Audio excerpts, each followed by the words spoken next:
Hi friends, ನಾನು ಆನಂದ.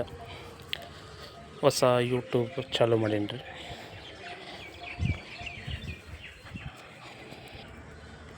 Mini blog ಹಾಕ್ತೀನಿ ರೀ. ನೋಡಿ, ಇದು ವಾಟರ್ ಪ್ರೂಫಿಂಗ್.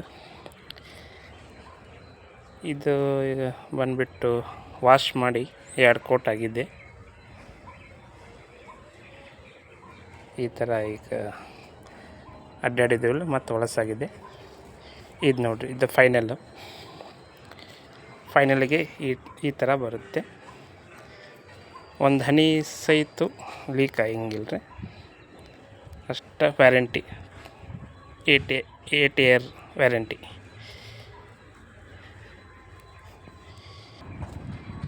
ಇಲ್ಲೇ ಮ್ಯಾಗಿದೆ. ಇದು ಫೈನಲ್ ಆಗಿದೆ. 3rd ಕೋಟು ಈ ಥರ ಆಗುತ್ತೆ ನೋಡಿರಿ. ಇದು ಆಗಿಲ್ಲ, ಇದು ಮಾಡಬೇಕು ಇನ್ನು. ನಮ್ಮದು ಹೊಸ ಚಾನೆಲ್ಲು, ಪ್ಲೀಸ್ ಸಬ್ಸ್ಕ್ರೈಬ್ ಮಾಡ್ಕೊರಿ, ಲೈಕು